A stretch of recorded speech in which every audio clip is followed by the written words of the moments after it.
Okay. What a year. Yeah. Um. hmm. This one was kind of a tough one, I'm gonna be honest. If you want to skip to the parts where it's just me ranking games, you know, putting them in the list and getting my thoughts out on the games, skip to there's gonna be a number above my head. Just go there. I just need a moment just to let people know that this year kind of sucked for me. I guess it's nice to admit it to the microphone, but yeah, this year wasn't great for me. A lot of my work didn't get as much reach as I hoped. Madman's Dice came out. I'm really proud of the work, but it really didn't reach as many people as I hoped. Not as many as Red Genie did, and that was kind of sad, you know? But I kind of know why that happened, and I think it's because the work was born from something kind of hard to market. You know, it's like with Red Genie, it's a role-playing game, and it's like kind of easy to talk about. Something pretty easy to, you know, show. It's like, oh, it's a turn-based role-playing game, and RPG Maker does that great. And I wrote a horror game that was more story-focused, but not so story-focused that people were gonna clamor for it based off of just what I had, you know? But I do know why the game took such a darker turn, and that's because in May, my beloved dog died. And, you know, it's like, I think since then I was kind of rolling with it. I keep saying, I'll deal with it tomorrow. And that didn't really work, did it? Nobody would notice because I don't really show that stuff. You know, if I cry, it's not always in private. And if I have hardship, I put it down and smile because that's what I was taught to do. You know, it's my form of showmanship. It's my respect to both your time and mine. And in a way, I kind of don't show my feelings that much. Stoic, I guess. Yeah, I was kind of fighting uphill all year. Kind of just saying, well, tomorrow I'll let it all out, and I never did. Funny thing about tomorrow is it's always there, but it never comes here. But, you know, I did okay. I shouldered my weight and kind of carried my world on my shoulders until, well, I still am, actually, but I did okay, you know? I played 82 games this year, apparently, according to this. Technically, I would say, asterisk, it's technically 85 or 86. We'll get to that. But, yeah, you know, it's just like, tough year.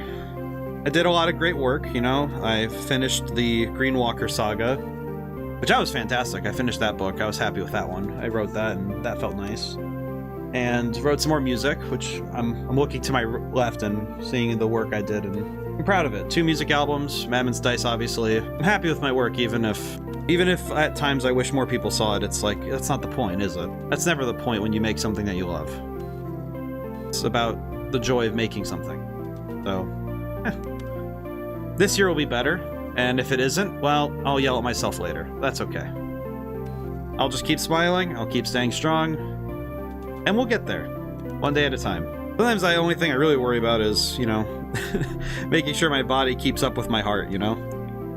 I guess speaking of my body, I did also have to deal with a major surgery this last year. 2025 was a mess, man. I got through it, and I'll continue to get through it, and nothing will stop me. I'll just keep working for tomorrow. That's okay.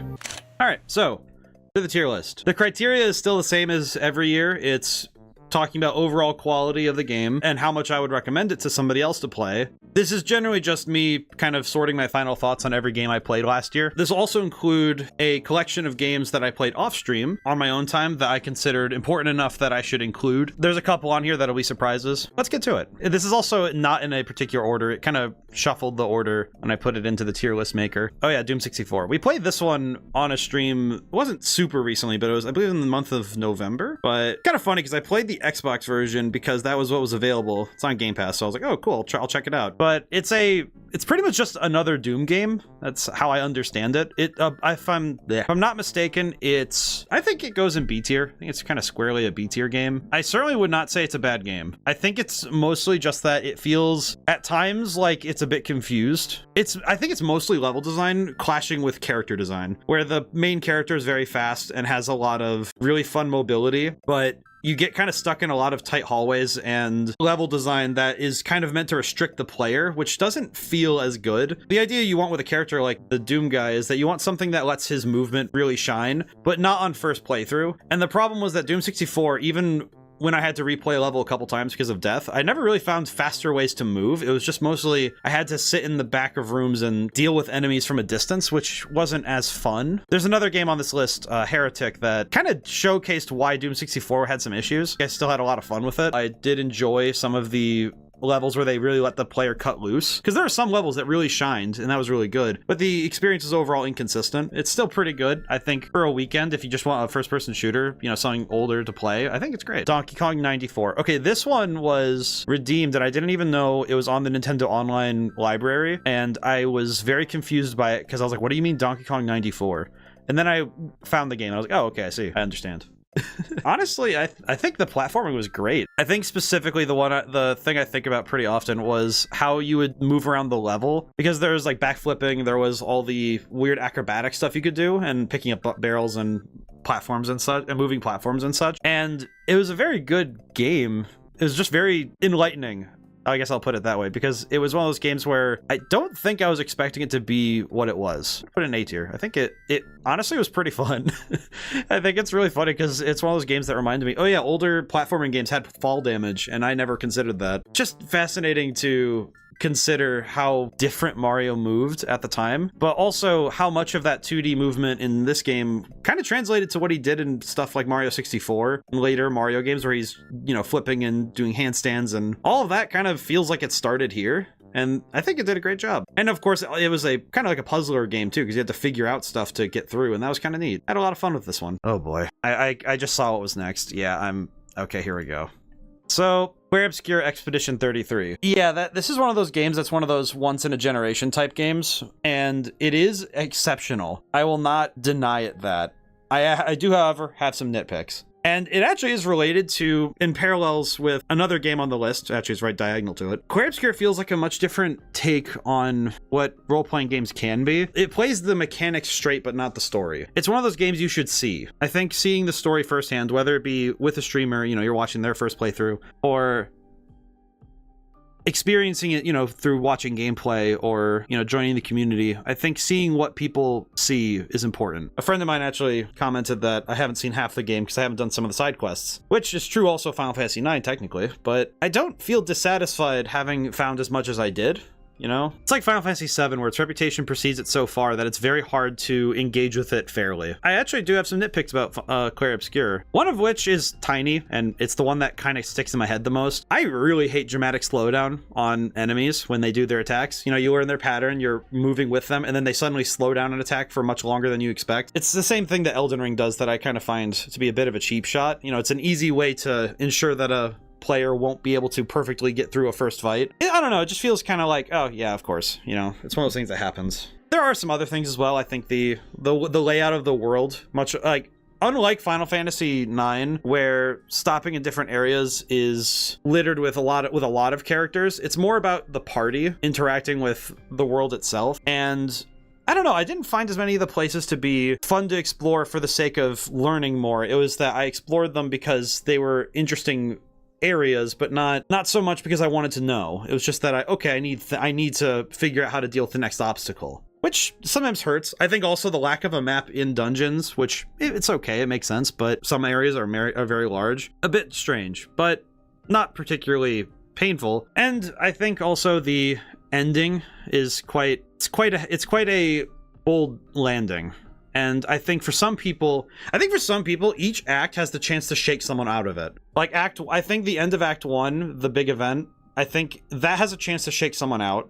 I think even the beginning of the game, leading into Act 1, the first 30 minutes, if you're not into the world and the characters right there, I kind of feel like you wouldn't stay around for the end of it. And now here's the bit that I've been kind of wondering, and it's something that I've been kind of shaking around in my head for the last few weeks due to the knowledge. And it's actually something that's more on the development side than it is on the game itself. And it's that at a point, the game had shipped with AI-generated textures. How do I say this? It's one thing to work with it as concepting tools, you know, to make concept art or to make placeholders. It's another thing to ship the game and then replace those things later. And to me, there's a principle in my heart about game development, and that's that everything should be made by human hands. That's just my personal belief. It's my personal opinion. For me, it feels like when you even give an inch to something like that, it sort of functions like a Faustian bargain. You'll get what you want, sure, but there's always a price to be paid later. And I feel like it would have been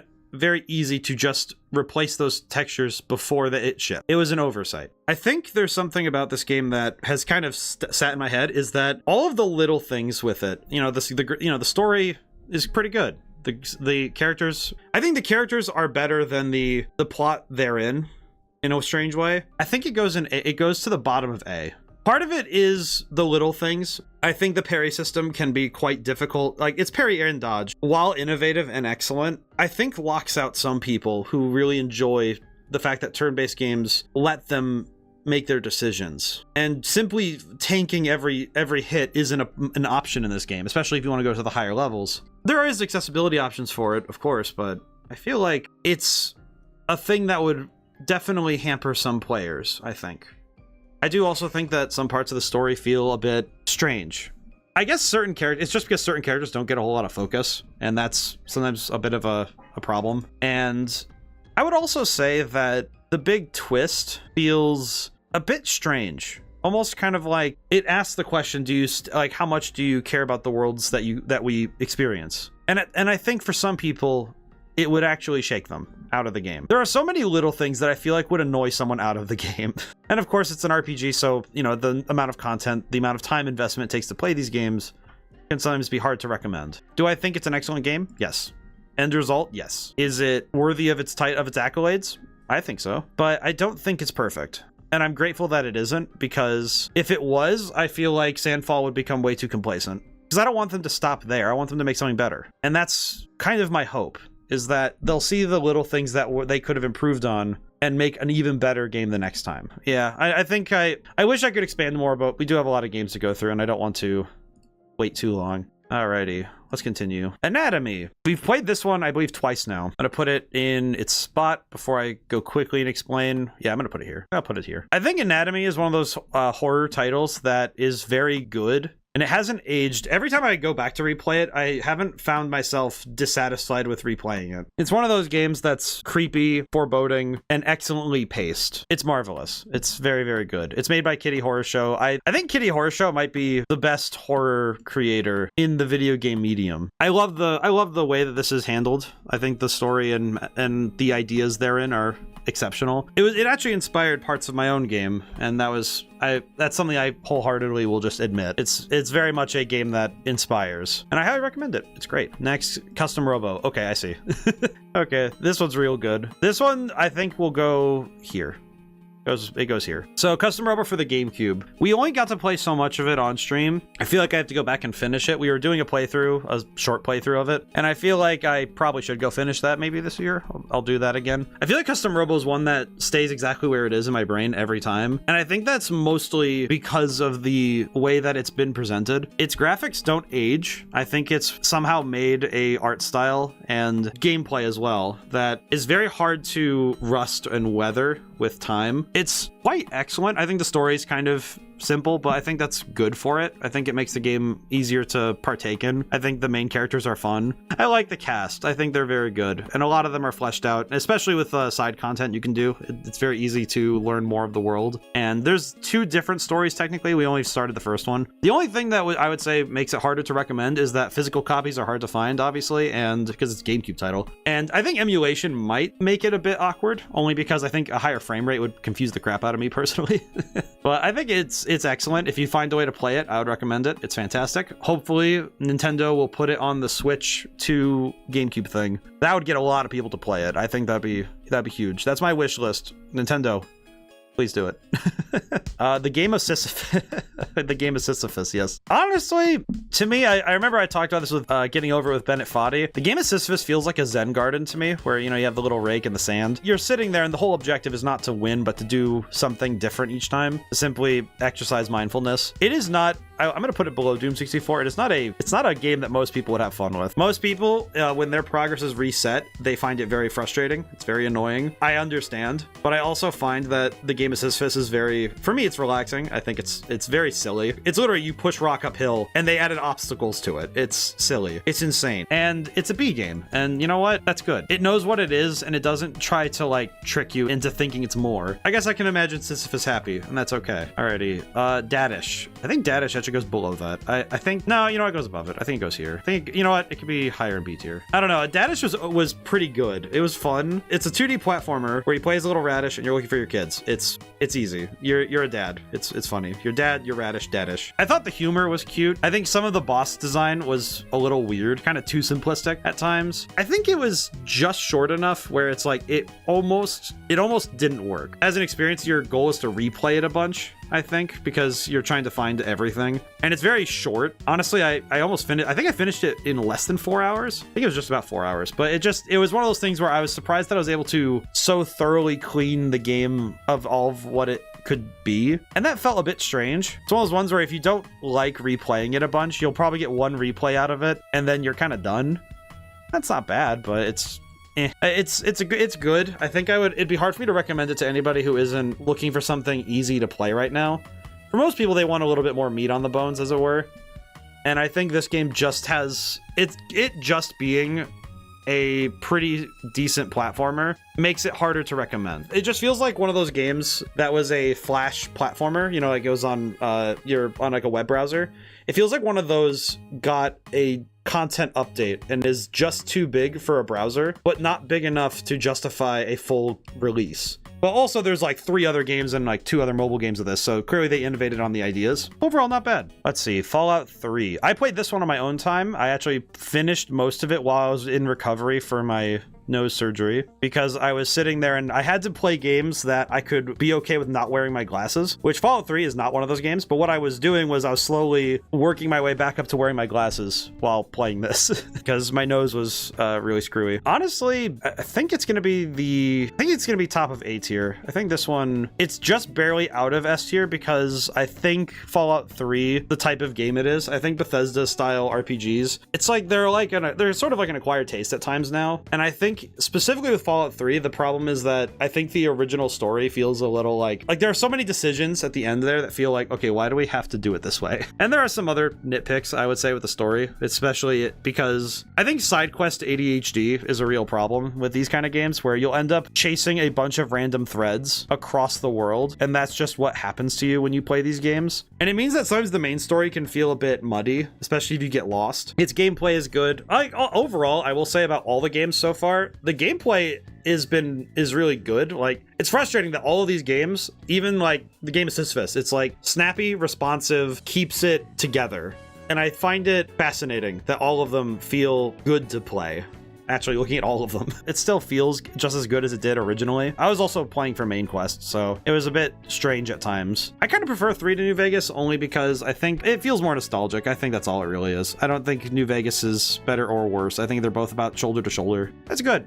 I enjoyed it. I had fun revisiting it because I think the last time I played it, I was in high school still. So that's a long while now. Apollo Justice Ace Attorney. Oh, this is a tough one. This is a tough one for me because it's like the first half of the game would put it in C tier and the back half of the game would put it in S tier. The main thing about it was that Apollo Justice as a character, the first half of the game, he feels kind of like Phoenix Wright in Ace Attorney 1, but again. In the second half, it feels like he comes into his own, and it's the fact that he's the straight man in a group of people trying to goof off. Like, everybody else is a goofy, like, weirdo character, and he's the guy who's taking everything seriously. Because at times in the first half, it feels like he's not in on the joke. In the back half, it feels more like, okay, he's understood the world and now he's there, which it's hard to patch over that. I do think that the character writing is really good. I think especially the way the story twists in the end, it's very cool. You have to trust that the game will do what it needs to do in the back half. That's something that I ran into with the first half, was that I had to trust that everything they planted would work. And if I wasn't,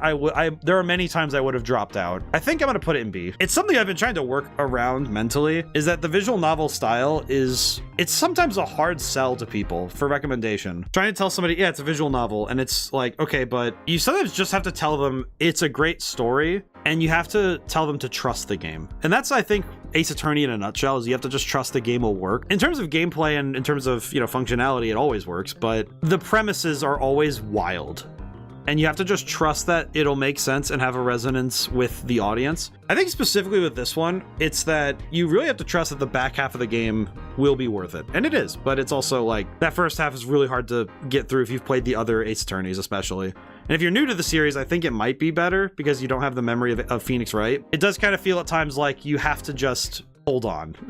Alrighty. Oh, here's one I played off stream. I had to play it off stream. I played with a friend. No, I'm Not a Human. I think this one could go, I think it goes here. I think it goes to A tier. Partially because it's creepy and unsettling, but not so much that it's hard to stomach. Also, its gameplay it's rather like playing single player Among Us. The humans are hiding inside because the sun is going crazy. And so daytime it's too hot and nighttime it's less so. And there's a lot of really weird characters. Also the beloved cat. The cat is amazing. We appreciate the cat. There are parts of the game that are very bizarre. The pale man, he looks like the judge, which, yeah, that's kind of terrifying on its own. This entire game feels like an exercise in paranoia. It feels a bit like, in ways, a story response to the pandemic that we went through. And I feel like there are many things about it that feel that paranoia of not knowing if somebody is really who they say they are. I think it's a rather fascinating game. It has a bunch of different endings. The characters are all very interestingly written. And the art style is phenomenal. I think it's most excellent. I would recommend, if you are interested in some new stories, I would recommend checking it out. The gameplay is simplistic at first, but I think the gameplay nuances are in navigating the situations that you're in, with letting people in and keeping people out. There's another game about having to let people in and talk to them that we'll get to, and there's a lot of through lines with all the games we've played this year. Actually, I've noticed it's kind of fascinating. Very good. Next, Amazing Island. Oh my god, I love this game. This one,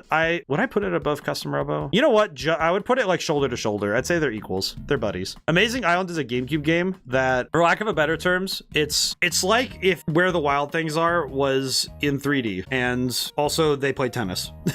It's a game where it's built on party games in a way, because you have to play these mini games to find the orbs and save the imagination of all people. It's really weird. It's kind of funny because as a game, it's surprisingly good. It's got some bizarreness to it. I think some of the controls are a little janky, but it's one of those games that feels surprisingly good once you get the hang of it. It's also very funny. I think it's a very funny game. It's very whimsical. It's one of those bright spots in the year that feels like, when I remember when I played it, I had a lot of fun also making the monsters. Oh yeah, I kind of buried the lead on this one. The monster creator. So you're playing as this little boy or girl, depending on what you choose, and you're really playing as the monsters you make in the monster generator machine. You basically draw into existence creatures, and they just animate all of the things you make, and it's so well done. It's so fun because you make just weirdos. I made one. I actually had one. I couldn't save him. I couldn't like save the file, and he only exists in the VOD that I made of the finale of the game. And also, you play through the game, you can unlock more parts and stuff. You know, you get money.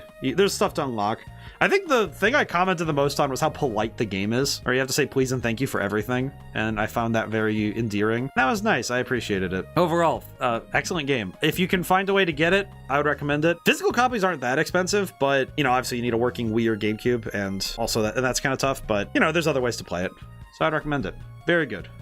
Next, The Exit 8. I'd put this one right next to No, I'm Not a Human. I think I'd put it just below, only for the reason that once you've seen everything the game has to offer, it's kind of like you come back to replay it to see if you can do it faster. Basically, your objective is to find things wrong in a train terminal. Whenever you find something wrong, you have to turn around and go back. Whenever there's nothing wrong, you go forward. That's the simple way to put it. Your goal is to get to the Exit 8. It's pretty good. It's really well made. It's very snappy. The illusion, the trick it's doing is very hard to see through, if you can see through it at all. It's really fascinating, especially as a game developer. It's just like, what the heck are you doing here? How are you doing this? It's one of those magic tricks I haven't cracked, and I really appreciate it for doing so. The coding is not visible. One of those things where you're looking at the game and thinking, how did they do all this? And it's kind of spooky. It's a little weird. And overall, it's a fantastic little game. It took me, I think, about 4 hours to beat. Honestly, kind of worth it, especially given the nature of it. And it's one of those ones you can replay as you will. Replay it with friends, replay it yourself. Excellent stuff. Oh, Golden Sun The Lost Age. I did start breaking up tier lists as if I played it in the calendar year, it's going on the list. This was basically the tail end of the game, as I recall. And I remember I played this game with the guidebook. I actually found a physical copy of the guidebook at a local store. I feel like Golden Sun The Lost Age feels a bit like Apollo Justice Ace Attorney, but in the case of 2 games together, where you have to play through Golden Sun 1 and then transfer the characters over to play Golden Sun The Lost Age, so you get to keep your progress. And I feel like in this way, I feel like Golden Sun The Lost Age, I think it goes to B tier. It's hard to recommend it without playing the first game because it's essentially the same game split into 2 halves. In a way, it feels a bit like how fantasy books sometimes are, where you have a series stretched out over 8 or 9 books. And in this case, it's just 2 games, which is, I think, better. I think duologies work the best for this sort of thing. It does feel like as a individual title, if I could take away the you have to play the first game to get the point of this one, I would say it'd be an A or even low S tier because Golden Sun itself is absolutely fantastic. It's a fantastic game. I think the whole game, if somebody could remake Golden Sun, like Golden Sun and Golden Sun The Lost Age as one contiguous game, it would probably be an S tier game. It would be just insanely, it'd be huge. It's one of those ones that absolutely is worth the visit. I think the 2 games together are worth the visit. Gameplay, fantastic. Music, music's fantastic. The story was pretty good. I thought the ending really worked out. I don't know about the last game of the series. Apparently there's one more Golden Sun game. I think it's called Dark Hour or something. I still need to get to that. It's a DS one. I do need to get to it at some point. We'll get there. Among Us. When did I play Among Us again? I'm gonna put it in, you know what? I'll put it here. It can go to the A tier. I think Among Us precedes itself. It's easy to talk about because it's the social deduction game, great party game, easy to play with friends, even people who don't really do online gaming. It's very hard to discuss certain games without feeling like I'm repeating a bunch of information from somebody else. I think Among Us is kind of going to be one of those games that sits in the video game zeitgeist forever. It just kind of entered and never left, right? And I think that's why it's hard to discuss it. But in general, still a great game. I think the stuff that they've added up to this point is still very good. Still would recommend playing it. I would still play a game or 2 if someone asked. It's nice. I appreciate it. I like Among Us. It's good. Let's see. Choo Choo Charles. Okay, Choo Choo Charles. I think Choo Choo Charles gets to be the king of B tier. You know what? I'll put it below Golden Sun. But but Choo Choo Charles is the king of B tier. Oh my god, this game is hilarious. Choo Choo Charles is a parody of my brain just turned right off. Thomas the Tank Engine. But I think it's just because Charles, I see Charlie. It's just like, ah, yes, of course, the chocolate factory. But no, it's Thomas the Tank Engine. It's just evil Tank Spider. Tank Spider.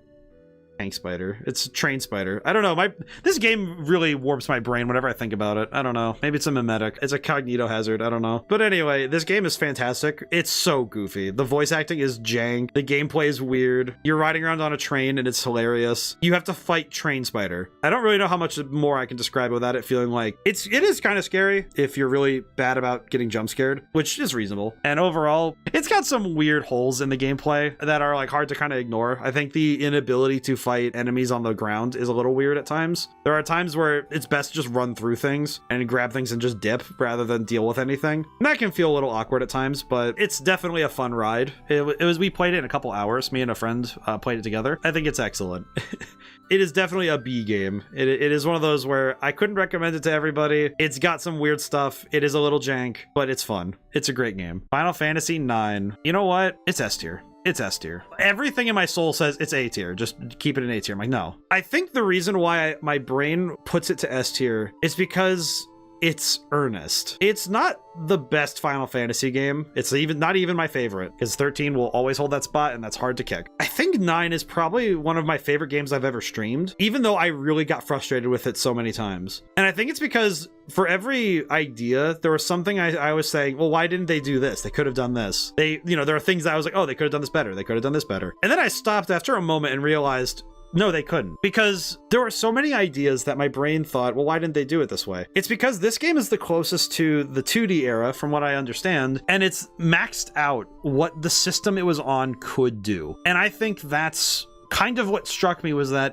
it's a game that I wasn't there for in the time. And now that when I look at it in retrospect, it's like, obviously I have so much of modern gaming to cloud my vision of what this game is. And I played it on the Switch version too. So it's like, you know, even that was smoothing over some of the edges, you know, like the stuff with disc changing like Legend of Dragoon had. And there were things that kind of got covered up by the fact that it was a port. But the game itself, there are so many things about it that feel timeless. The gameplay was actually quite fascinating. I did actually really enjoy certain characters. I will say Amaranth is still my boy. I fought to keep him on the team. I feel bad that I didn't get to use Vivi as much because he's really cool. I liked him. The characters are also really well written. Ironically, the character I got along with the least in terms of character development was Zidane, our main character, but I still appreciate him because even though he was weirdly written, I did understand that he's a good guy. It wasn't that he ever lost sight of being a good guy. It's just that he lost sight of what it meant to simply beat. I don't know more than it's a fascinating game and I really liked it. And there are some things about it that were frustrating. There were parts of it that were weird. I do find my frustrations with the final boss will never be resolved, but I feel like an adventure without hardship isn't really a fascinating story. And a lot of these characters, they go through some stuff. I think Freya's story is compelling far beyond anyone else's. I think Vivi and Freya really are just like the MVPs. And then Steiner's there just holding up everybody on his friggin' giant shoulders. I found that beautiful. I did really appreciate the game. I thought the ending was very sweet and it felt like a happily ever after type story. And I appreciated that. There was darkness, sure, but there was also joy. In a way, maybe that's why I resonate with the game so much, is that it kind of represents the year. There was a lot of darkness. There were a lot of heavy things that happened. You know, there was loss, there was pain, there was mental hardship, there was labor. But in between all that, there was joy, there was camaraderie, there was friendship. And in the end, we still stand. I had a lot of fun. I think as a recommendation, it's available pretty much everywhere. Very easy to play now. Different versions will be slightly different, but you know, that's all right. And as an RPG, it actually does a good job of not feeling like it's going to kick you down too hard. Obviously, there's a little bit of grinding that I did, but I didn't find that to be a problem, so it worked out. It was good. The first S tier, I appreciate. Let's see, Stunt Race FX. Oh, for the Super Nintendo. I remember I saw this in the Nintendo Online thing and said, specifically, what the heck is this thing doing? And then I opened it and I was flabbergasted. Because it feels like one of those games that was more or less a tech demo, but it also played really good. And it's a racing game, and it used 3D graphics, and for the time, you know, on a home console, I just thought that is the most insane stuff. If I was a kid seeing this for the first time, I would have been losing my mind. That's what the Super Nintendo was capable of. Like, those are some 3D graphics. Those are like some capital 3. How do you capitalize a 3? I'm gonna put it in A tier. I'm gonna put it here. I think it goes here. Because it's on the Switch and also very easy to find in every other place. It's one of those games that's very easy to go just try out. It's probably a jam to play with friends, especially couch co-op. Or like, I say couch co-op, but it's a racing game. But you know, play it on a couch play, playing it by yourself. It's a really fun game, and it's also it's kind of silly. It's got cars with eyes. It's very cartoony. It feels like one of those hand-drawn cartoons brought to life, but with 3D graphics. And it's one of those innovative pieces that in its time probably made some people lose their minds thinking about it, you know? And it's also just, it's also very fun. It's just, the music's great. One of those very fun little experiences that you can come back to and just enjoy overall. This is one of those ones that feels like it's hard to explain without showing gameplay. So if you need to, go check out the VOD. I honestly couldn't recommend it enough. SpongeBob SquarePants. Oh, Battle for Bikini Bottom Rehydrated. I remember playing this one. I got claimed because I accidentally played 2 seconds of the SpongeBob theme. It was very funny. I beat the game in one night, which I'm very surprised by. I think this version, I think will go here. Here. There we go. It's funny. I think the original game is a bit more charming because it feels like it's a episode of the show, and the rehydrated version, I think it's only because it feels closer to the modern SpongeBob era. I think some of the graphical up-resing sometimes feels like it felt like a little bit like it kind of broke some stuff, and some things feel very different due to the graphical overhaul. It's a bit like the Spyro remakes and the Crash Bandicoot remakes, where certain things were changed that kept it more in line with what people might have expected nowadays, but it didn't quite gel with what the original game did. Overall, still very fun. I actually really enjoyed some of the challenges, like the sandboarding stuff. Some of the boss fights are a little easy, but I thought they were quite fun. Different characters control really well. Great game overall. Still, just I think it's one of those ones where also if you're not really into kids cartoons, you're probably not gonna have a lot of fun. As a collectathon, it's very simple. It's just collect these certain materials and that's it. And compared to some of the titans of the collectathon genre, it's not too bad. It sits in the middle. It's in the middle of the pack sort of thing. Oh, overall, very nice. All right, moving on. Halo. All right, this is Halo 1. I know Halo 2 somewhere on this list. Halo 1, we played this with Emeraldo. I think Halo 1 can go to A tier. I think Halo 1's one of those first-person shooters where playing the campaign as it was, it's really fun to go back to it because it's such a different story. I think with Halo, the expectation is sort of that you're going to go play multiplayer and that's it. But we played the campaign, and replaying the campaign reminded me of how weird sci-fi stories were at the time. Also, the Master Chief is a G. Cortana's great. Sergeant Johnson is probably one of the best written characters in fiction, just because he's hilarious. The campaign's still a blast to play. And you can play it in new graphics or old. It's available in a bunch of places too, so it's easy to recommend. Overall, still a fantastic game. Let's see, Peak. Okay, Peak's weird, because like playing it solo, it's a D tier game. It's such a D tier game if you have no friends. If you don't have anyone to play this with, it is going to be pain, because Peak is one of those games that's weirdly brutal when it comes to difficulty, and that difficulty is assuaged by the fact that you'll have friends to make it more fun. A lot of it is built on stuff sort of like Repo, where you have the proximity voice chat, you have the various ways that things can go horribly wrong, and the physics-based world that you live in, that you're currently trying to escape by climbing to the peak. But it has some weirdness to it. When I played it, certain biomes are just not fun to be in. I hold that the mushroom biome, I forget what it's called, mushroom biome is the worst thing to exist. It's like a poison swamp, but someone decided it wasn't hard enough to be a poison swamp. That kind of just didn't gel with me. So I think with friends, it exponentially gets better. So I'm going to put it in the B tier. I think it'll go next to Doom 6. Okay. I'm going to put Oblivion Remake in C. I'll be nice and put it at the bottom of B. There's a reason though. And part of it is how they screw up the download size. I'm sorry, but this game, like Oblivion, the original, which I have played numerous times, is 2 gigabytes. In total, the entire game. So I want to know which moron decided to make the game 100 gigs. There is no reason for it. There is no reason to make the game 100 gigabytes when the original was 2. Like if it jumped up to 10 or 20, I would have been like, oh, that's fine. You know, just some up-resing. We had to do some some graphical work, some optimization. I would even be permissible with 50, but 100. It's like that game had to have had like it would have been one of those things where you had to have had additions like Baldur's Gate 3 type additions. Like the game is so massive and there's so many variations on things that there's no way to do it without having so much stuff to do, right? But that isn't the case here. It's literally just Oblivion again. And Oblivion is a great game. It would have been it's an A to S tier game, but I'm not going to throw the remake up there just because it looks prettier. I mean, heck, I even had a scrapped video idea I was going to do where I talked about how lighting changes level design, and one of the things with this game changing all of the lighting in the level design and also in cutscenes as well, by the way, is that it fundamentally changed the tone, the look, and the way that levels work in the game. Notably, that lighting changes how the level flows. Like the tutorial level feels extremely different because of how the lighting changed. It's such a different experience because they made all these changes without considering how it would affect the whole game. And honestly, if I was going to recommend you play Oblivion, I would just say go play the original Oblivion. Don't play the remake. And especially even for PCs of like a decent build, it's a lot to run. But yeah, it's still a fine game. It's Oblivion, but no. Cat in the Box. Oh, this is one I played for myself as part of research for Madman's Dice. And I think this one can go in A tier as well. I think this one's an A tier one. As much as I usually have skirted around horror being a recommendation factor, I think horror as a genre is no longer a dividing factor as it used to be. I think there are certain factors of Cat in the Box that would be a bit worrying. And as a game, you should probably research it before, make sure you know that the trigger warnings and all that before you go in. But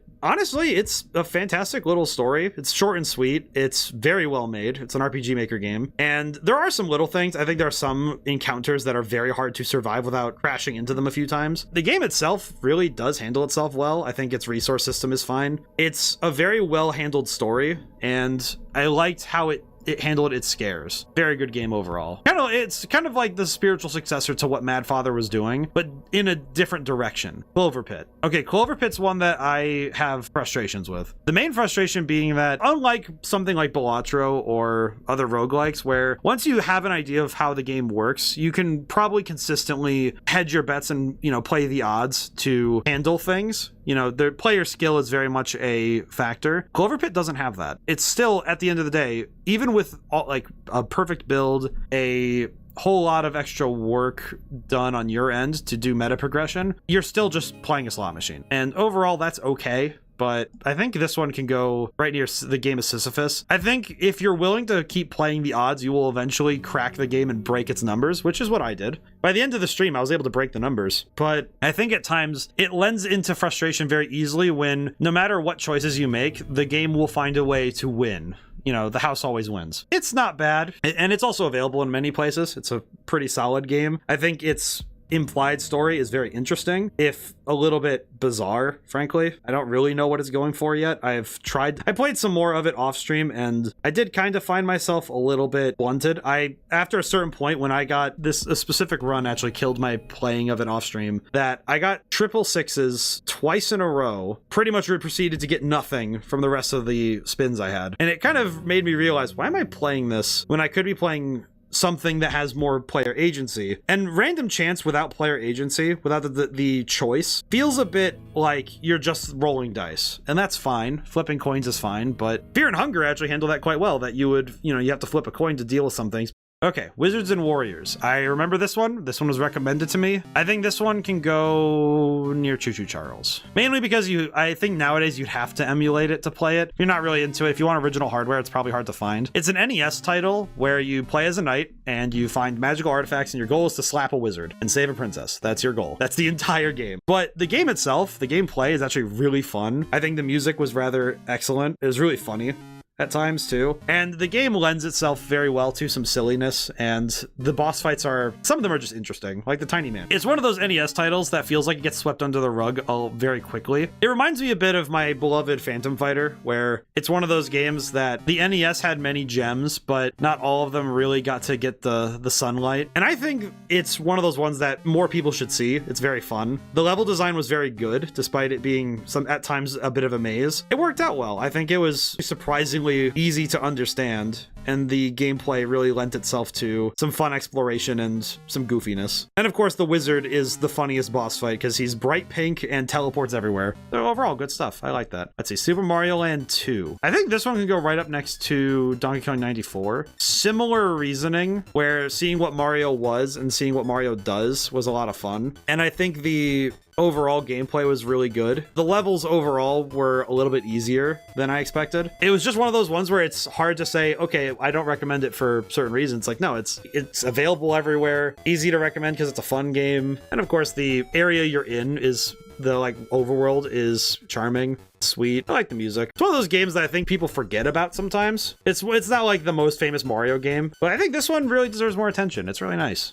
It's a good one. I think it's overall very good. Let's see, Spooky's Jump Scare Mansion. I think this one can go right next to Cat in the Box, but just below it. Mainly because jump scares are one of the most controversial, I say controversial, but more like dividing factors in horror, because most horror fans will say jump scares are cheap shots and that they shouldn't be in horror as much as possible. But I feel like jump scares are like they're like the power chord. If horror is a song, I think jump scares are like power chords, because jump scares are easy.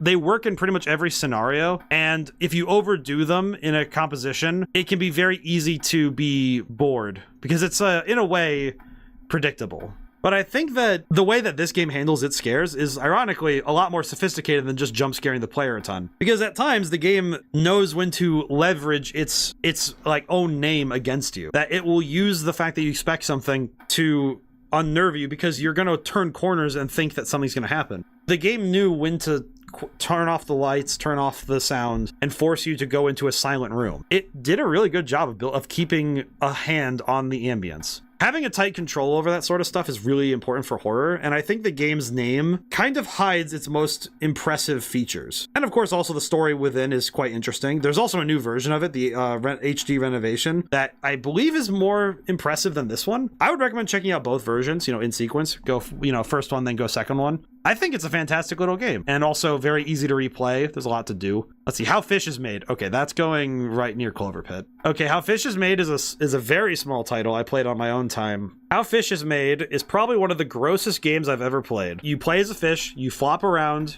and you go through a rather oily journey. It's perturbing on many levels. It's fascinating on many levels, but still very perturbing. The trypophobia warning is not given lightly. That is a game that is going to gross you out if you have a problem with that stuff. It's a short enough experience where you're kind of thinking, is that it? And it is. And that's it. Let's see. Next. Rat Shaker.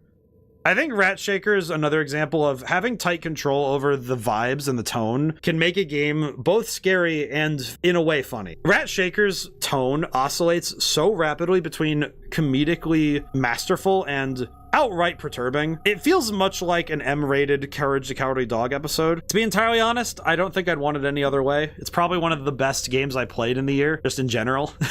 It's really good. It had an update. I actually played it originally when it first came out, around the same time, because I got it when I saw a YouTube video about it. And then I played it again after it had a major update. And the major update changed quite a number of things, and it actually really added to the experience in a way that I wasn't anticipating, and I really like that. It was quite fascinating. Very perturbing, kind of gross, and the rat is hilarious. Very good. I highly recommend it. It is horror, so there are some scares inbound, but it's excellent. All right, moving on. Oh. Why did I have to remind myself of this game? All right, Avoweds are probably going to be our resident C tier. There's something about this game that it made me consider the rest of the games I played in a new way. If you have a choice to be a good person, it means a lot. Right? That in a game, you have this choice in the back of your head that you could just quick save and destroy all of the friendly NPCs, and you could, go around killing everything. That choice, if you have the option to do that, but you choose not to, it's revelatory for yourself, right? Like, heck, you play Oblivion and you decide to be like a nightmare to every living being around you. It comes back to bite you, and it also, in a way, showcases something else within you. That's an interesting thing story-wise.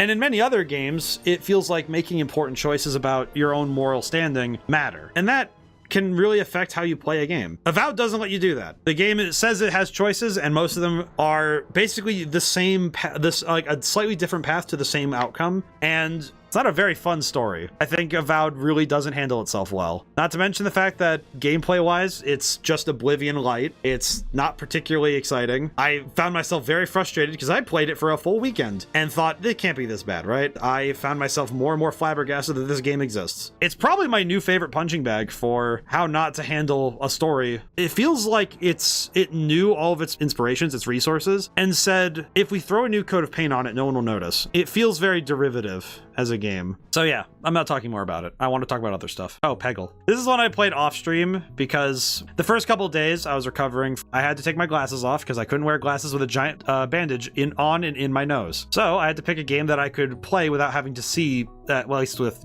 super close. So I picked Peggle. It's frustrating to be able to look at it and be like, yep, that's the game. It's just like, it's a pachinko machine, but you aim the piece and you have power-ups, and the different power-ups are different characters. It's deceptively simple. And then they make level designs that are impressively complex in terms of getting you to think about how you're shooting your shots. It's really good. It's available, I believe, still on most platforms. It's really good. It's one of those games that didn't age a whole ton. It's from that puzzle era, like where the Xbox Arcade gave rise to a number of games. Overall, very good puzzle game. I recommend you guys check it out. It's really nice. Let's see, Puyo Puyo Tetris 2. This one I played, I believe it was someone wanting to get through my backlog. I'm gonna put this one right next to Peggle. I think right above. Because Puyo Puyo Tetris is essentially, basically, the idea is that you have to play against another player, either in Puyo Puyo or in Tetris. It's competitive. It's a competitive version of the game. And there are other modes in the game that you play single player. There are training modes. And there are lot of ways to learn both games. And the main draw of it is that you will play game modes where you switch between the two and you have two different boards to play through. And I think it does a great job of mixing the two puzzle games together without it feeling like one is superior to the other. Obviously, if you're really good at Tetris, you'll prefer to play Tetris. If you're really good at Puyo Puyo, you'll really prefer that. But being good at both is a necessary skill, and I thought it handled it really well to play both. Overall, I like it a lot.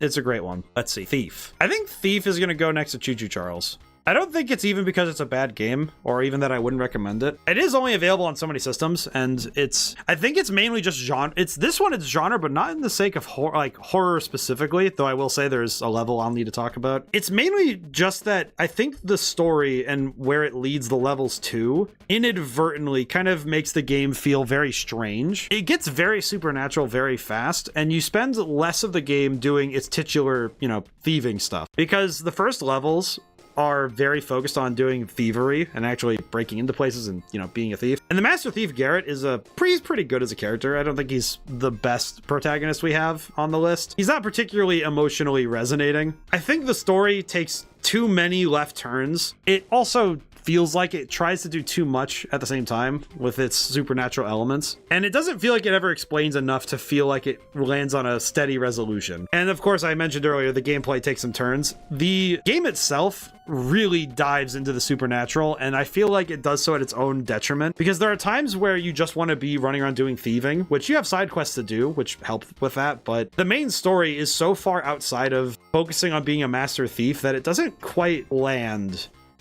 in terms of keeping the player in that sort of mindset. Because by the end of it, you're evading supernatural monsters and you're playing a stealth game that is very not what it advertised itself to be. It's still a fun time. I had a great time playing it, even if there were times I got frustrated. Some of the puzzles are a little bit opaque, but that's fine. And many of the stealth sections, because there are a lot of sections where if you break stealth, you're dead, which is the point, can feel a bit frustrating if you can't see what the game wants you to see. And there are many times where the game will be a bit difficult to read in that regard. Still overall pretty good. Okay, Time Splitters 2. I think this one can go I can go right here. Time Splitters 2 is a fascinating one because it's open level but not open world, and you're given a bunch of levels to explore and figure out. I would say it's similar to how Half-Life 2, I would say Halo in a way, where the levels are wide enough and have enough breadth to give you a lot of room to explore and understand, but not so much that you get lost all the time.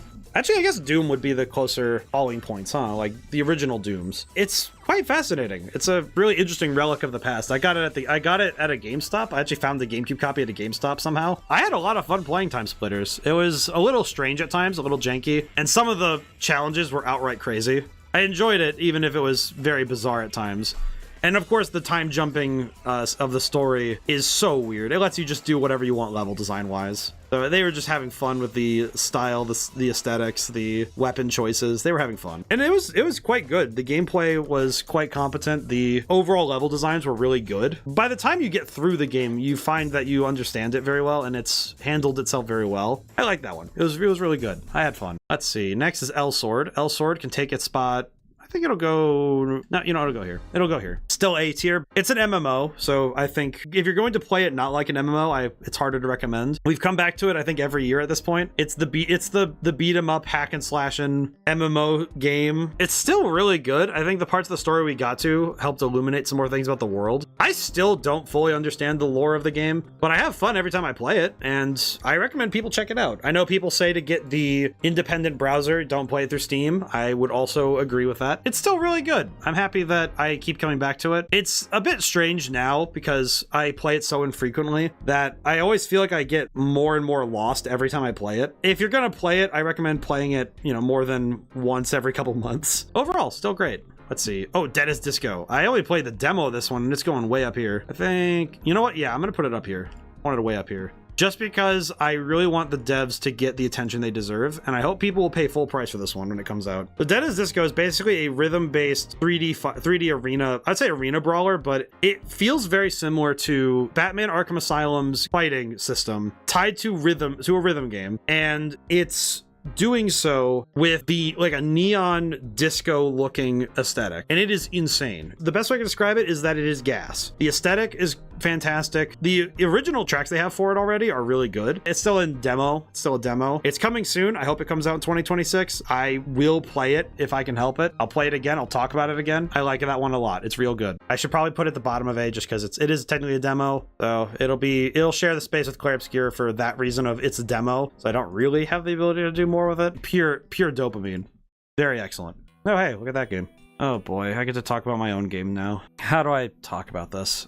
I think Madman's Dice is the game I hope more people come to appreciate as time goes on. If only because I think it's probably the most risky storytelling I've written, and it has a lot going on that is personal to me. I actually kind of tackled a bunch of my own fears and insecurities on this one. I did it in ways that I hoped were respectful. It is a horror game, and I don't think that disqualifies it in recommendation anymore. A lot of the work I did with this one was in the writing, you know, descriptions and control of the audio and the visuals. And I wasn't able to do as much with the art style as I wish I could. I'm not an artist, visual artist at least. And I did some things to adjust its art style, to give it more contrast, to adjust RPG Maker's own look to what I was going for. I'm a game developer and a writer and a musician, but visual art is my weak point. And I try my best to work around that weak point. This one, I think RPG Maker's aesthetic fought me on it. It's fascinating though, because I know that every time I've ever heard the critique that, oh, you can't use RPG Maker's default assets, I can look at Cat in the Box and say, I don't think that's true. Because that game uses the default assets of RPG Maker and only does the bare minimum to hide it. Even then, it doesn't really need to, because it's focused on the aesthetic, the vibes of the sound design, the story, and the situation you're put in. And in the case of Madman's Dice, it's that I focused on the idea that you're playing a game, not in a way that breaks its own fourth wall. At least not unless you do this to the true ending, and even then it's not a fourth wall break, but a connecting point for many other things. I'll put it here. I recommend it for everybody to try it, but you know, it's my own game. I have to be honest. I think overall, I think the story was probably my strongest writing to date. I think the only thing that rivals it really is the 2 books of Greenwalker. In terms of music, I think it was about as strong as I did for Red Genie. I think there were more recognizable themes in Red Genie. I think the music was more pronounced because of how battles work in that game. But in this game, I think the chase themes were very, very fun to write, and they were really well handled, I think. But I also think that some of the motifs I worked with were very emotional for me to get down on paper. Happy I made this one. As my second born game, I'm happy that it turned out as good as it did. Even if, frankly, the emotional toll on me was immense. I suppose that was to be expected. But overall, good game. I'm happy with it.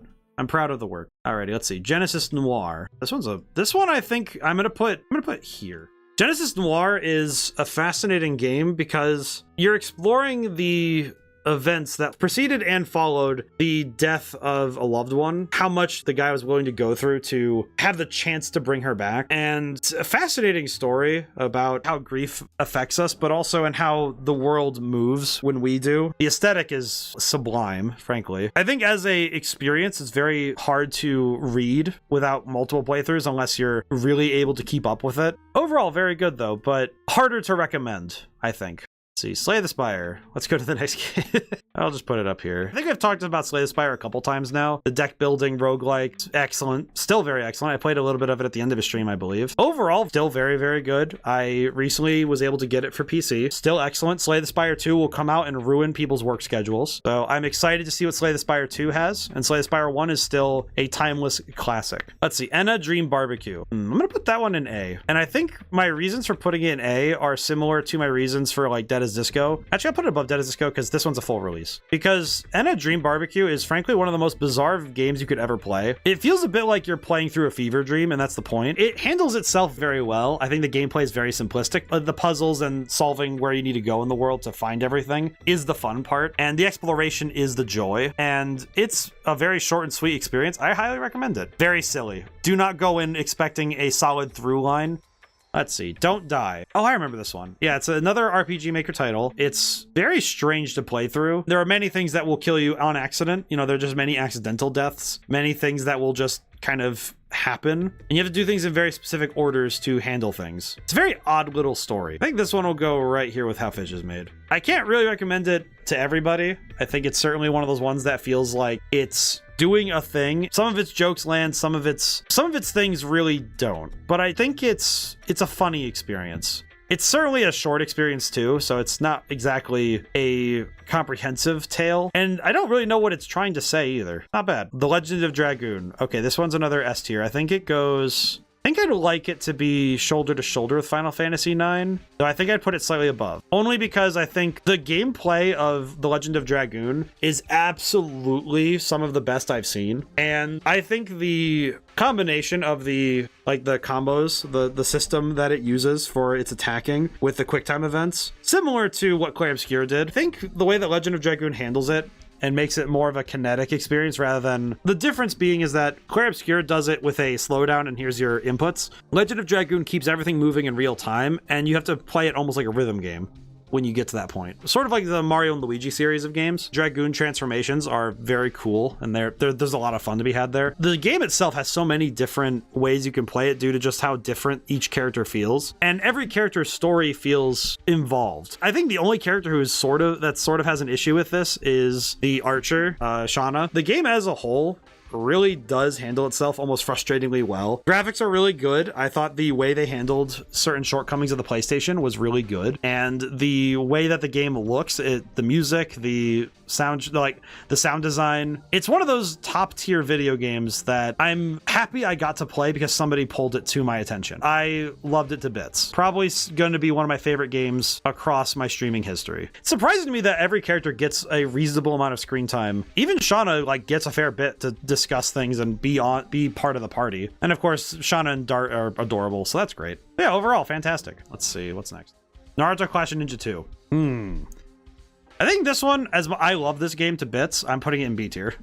I love this game a ton, but the only reason I can put it in B tier is because it's very much like Dragon Ball Z Budokai 1, where for Naruto. The problem is that it covers a very specific band of the Naruto story. It doesn't really do more with it besides just here's some side stories, here's some what ifs, here's some characters to play as, and the very next game would have more characters and more story. It's very weird how narrow it is in hindsight, but the gameplay is fantastic. It's probably one of the best arena fighters I've ever played, and the music is absolutely god tier. That's some good stuff. I made an entire montage of Neji fights for this exact reason. It's on the YouTube channel. It's in the memes. Go find it. I love the game to bits, but it's also very hard to recommend. Again, also for accessibility reasons, but it is kind of a weird one to go back and play. I think the Dragon Ball Z Budokai games have a similar, specifically the Budokai series, not Tenkaichi, but Budokai specifically, where the specific band of the anime or manga that they cover is so narrowed in that you only get so many characters to work with, and that can feel kind of strange at times. But still, fantastic game. Love it. Let's see. Look Outside. Oh, this is another S tier.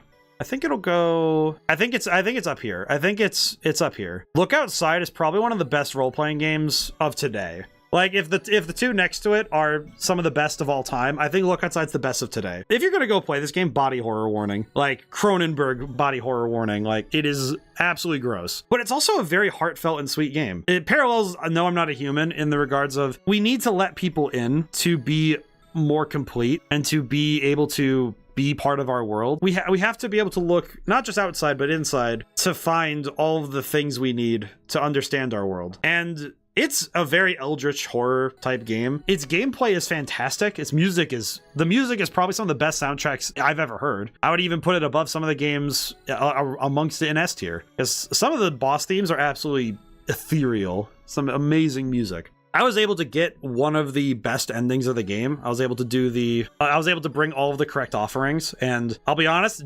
saying that, you will have such a time figuring out this game on a first read. It's fantastic. I highly recommend everybody go check it out. I would say don't buy it when it's on sale. Buy it for full price because the dev deserves it. They deserve it. It's actually probably the game that caused Avowed to be so bad to me, because Look Outside prompted me with something that I wasn't expecting, and I'm gonna just say it's the rat child. The rat child is a moral decision. The child is, to put it plainly, the thing that made me realize how much the decisions matter to me. Yeah, I could make this choice that, mechanically benefits me, sure, but I made a choice, wanted to be good, and that mattered more.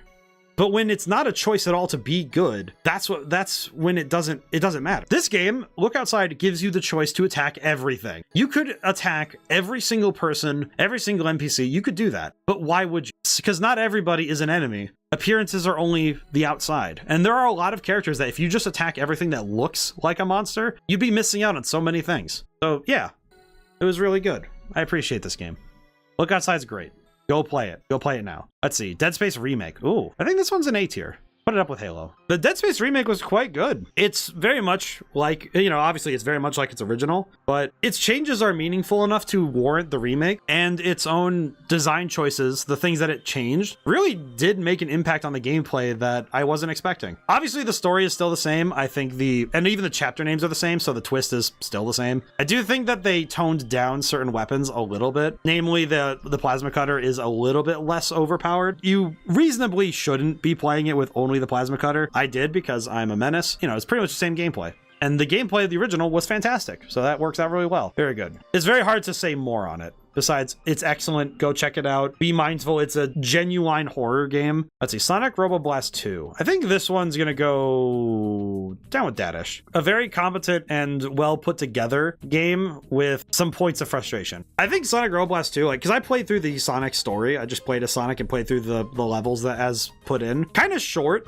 in terms of the number of levels. And it, again, feels a bit like Doom 64, where it sometimes would hamper your ability to zoom and blast through, especially on a first playthrough. And that at times kind of felt like the gameplay was fighting you in terms of what it wanted you to do. The only time it really felt like the gameplay was really what it's supposed to be was the race against Metal Sonic, ironically. And that's like the end of the game. That particular moment was really good because the level is laid out in such a way that once you memorize it, you get it down, you are able to do such fantastic movement. And it showcased exactly how strong the game could be, but it did so too late. But it was still a good game, still a lot of fun. There's a lot I didn't explore, like playing as Tails and Knuckles. There's a lot of other modes. There's the mod that turns into a kart racer. And the gameplay itself is really good. It's just the level design sometimes fights you in terms of what you're trying to do. I do like how it looks. I think it's a fantastic looking game. And I think as a fan game, it's quite good. All right, let's continue. Let's see. Sifu. Oh, we played this one very early in the year, and I still haven't finished it. I'm going to put this one in B. I think I'm going to put it next to Naruto Clash Ninja 2. It's one of the best looking games I've seen in terms of art style alone. And I think its inspirations are worn very much on the sleeve. It's a kung fu movie made into a game. That's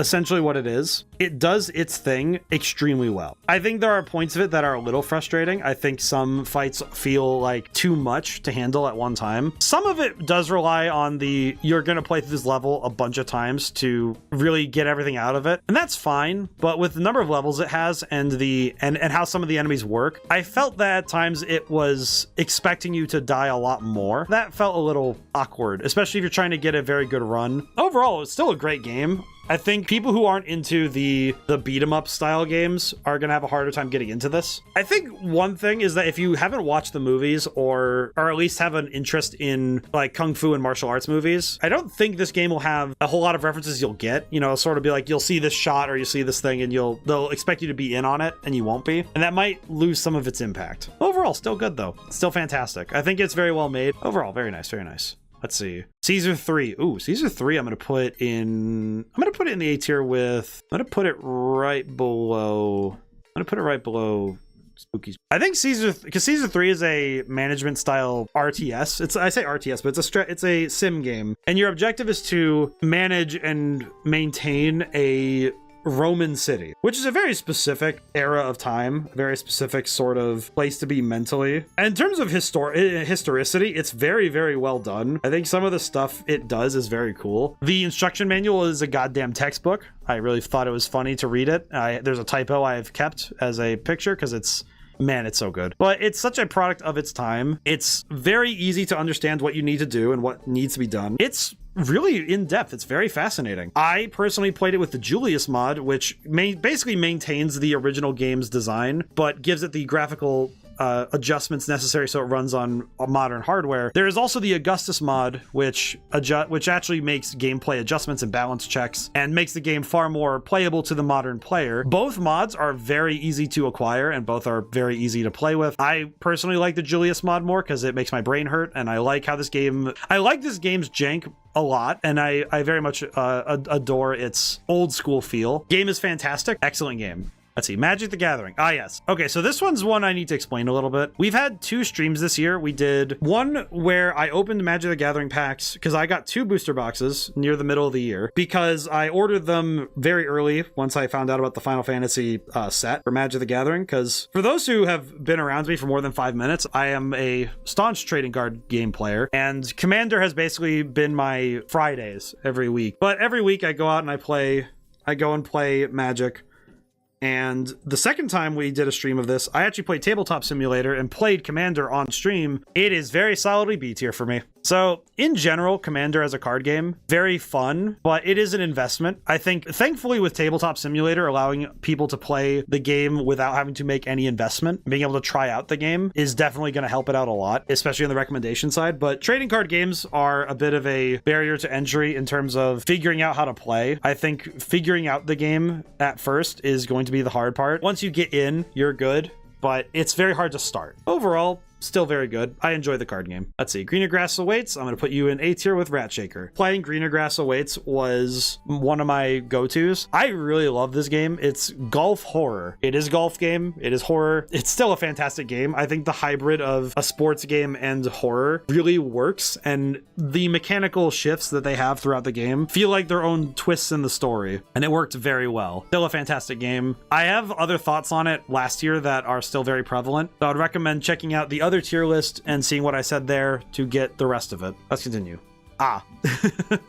I see. Let's see. This is Uma Musume Pretty Derby. I started playing this on my phone this year. I think it's pretty darn good. I think it's going to go to B tier. I think the only thing is that it has a similar, I would say a similar problem to Honkai Star Rail. On any gacha game, there is a lifespan that a player has. And essentially, as long as that player is kept interested in the next update and the next characters, they will have more to do and more to work on. I think Uma Musume works better in the regard of handling its goals, I would say, because unlike a game like Star Rail or even Zenwa Zone Zero, where you play until you're out of story updates, and then okay, now you're out of stuff to do besides working on characters and maybe perhaps doing something else with your time, you know, working on challenges or the like. Basically, once you're out of story content, you're done. In the case of Uma Musume, it's that you're constantly chasing a high score because it's essentially a roguelike where the meta progression is upgrading the Umas outside, you have the cards, and you're essentially building up something that can then be put into a run, and you see how well you can handle the strangeness of each run and the different trials and things that pop up. It's fascinating to see what happens there, but I think as a game, it's pretty good. But I do think that if you aren't into gacha games, you aren't going to get into this one. And if you aren't a fan of roguelikes, especially ones where the gameplay is mostly relegated to basically numbers decisions, it's not going to keep you long. I think it could very easily lose its luster if you aren't particularly fascinated by the idea of collecting all of the Umas and the different cards. I think with Uma Musume, there is a certain point where the meta of the game will start affecting you, especially if you try to do anything online. Trust me, it'll start getting to you. All right, next, let's see. House of the Dead Remake. Ooh, this one's an A tier game for sure. I think it goes above Fallout 3. Even though the House of the Dead Remake it's the arcade game, sure. It also has new weapons added to it and new challenges and modes and a lot of achievements. But more importantly, the game is still faithful to the original, and it's very fun. It's very fascinating. The gameplay is hilarious. I like the different weapons. Overall, it's very easy to replay. I replayed it about 5 or 6 times on stream, I recall, and I was able to stay entertained the whole time because I was chasing challenges, finding unlockables, trying to save all the goddamn scientists. And the music in this game is absolutely baller, as they say. It's very, very good. I recommend it. It's available on a lot of different platforms, and the control schemes didn't hurt it. I thought it was going to be weird to play with the controller, but I found it rather fun. That was real good. I really like this one. Go play it. Let's see. Borderlands 1. Oh yeah, I played this one off stream too. I played a lot of this one, actually. I know I put it on the list because I played a lot of it. I must have finished a playthrough this year. This one I will put in the A tier. Right, I'll put it above Fallout 3. I think Borderlands 1 is one of those games I wish more people played because it's very close to my heart, and also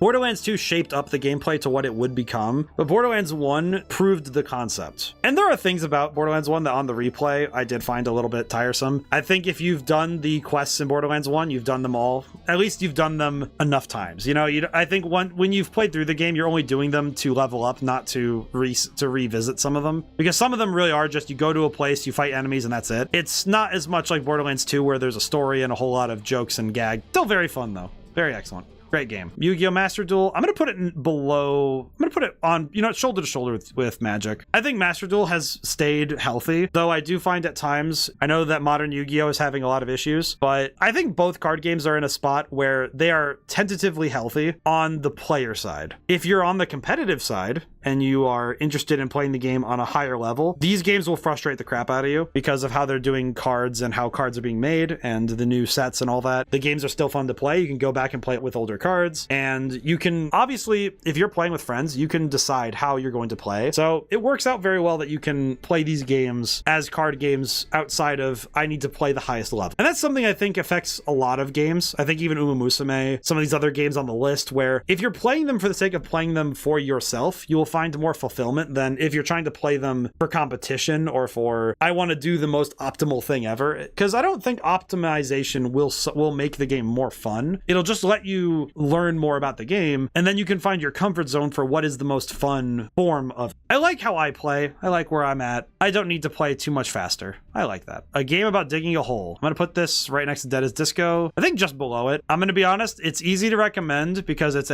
on a bunch of systems and it's very easy to play, and it's frustratingly satisfying to dig a hole. I played this off stream more recently. It was on Game Pass, and I will be honest, I don't think I'll ever stream it.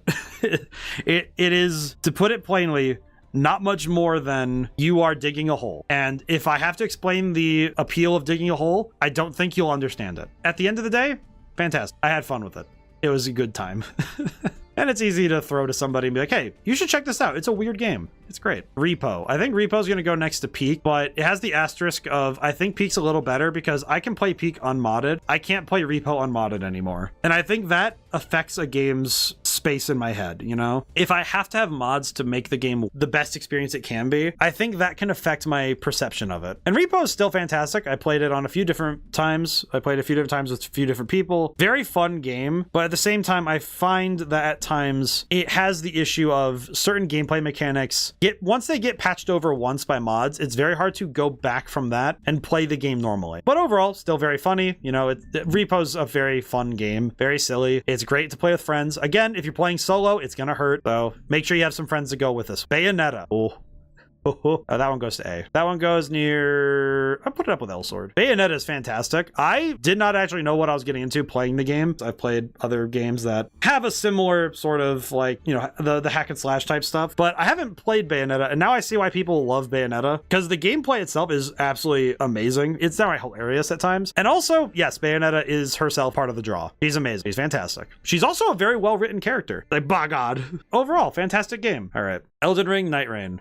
Oh boy. You know, if Clair Obscur getting shoved to the bottom of A for like minor nitpicks, and even though the game's fantastic, I think Night Rain's gonna be the one that people bully me for because I have problems with it. It goes right next to Oblivion. I like Elden Ring Night Rain a lot in terms of playing it with my friends, but personally, I am not sure Elden Ring Night Rain gets the pass that Elden Ring does. Because with Elden Ring, you have the buffer that you have patience, time, and understanding to learn enemies, and that helps some of the gameplay friction. Night Rain kind of exacerbates problems I had with Elden Ring in the first place, because there are things about it that really grind into my brain. And in the case of Night Rain, I think the problem is that it doesn't do a whole lot new for Elden Ring in general, or just the Souls games in general. And also, putting a timer on anything Souls related is a lot harder to mentally take in, because there are a lot of things I just don't remember half the time when I'm playing, off stream or on stream. And also, for me, the recycling of enemies from Elden Ring, while efficient on a game developer standpoint, man, it feels lazy, especially after seeing Elden Ring and Shadow of the Erdtree and feeling like I was not that impressed. I do like some of the bosses. I think some of them are very cool. I like the different characters you can play as. I'm a fan of the Duchess main. At the end of the day, it's a good game, but it's hampered by its legacy, I think. And making it into a roguelike kind of doesn't help it.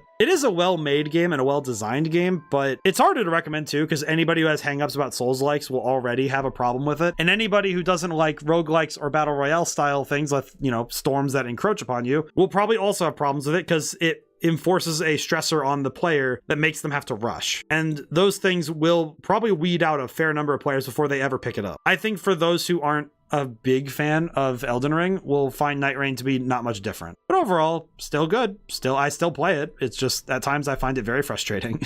All right.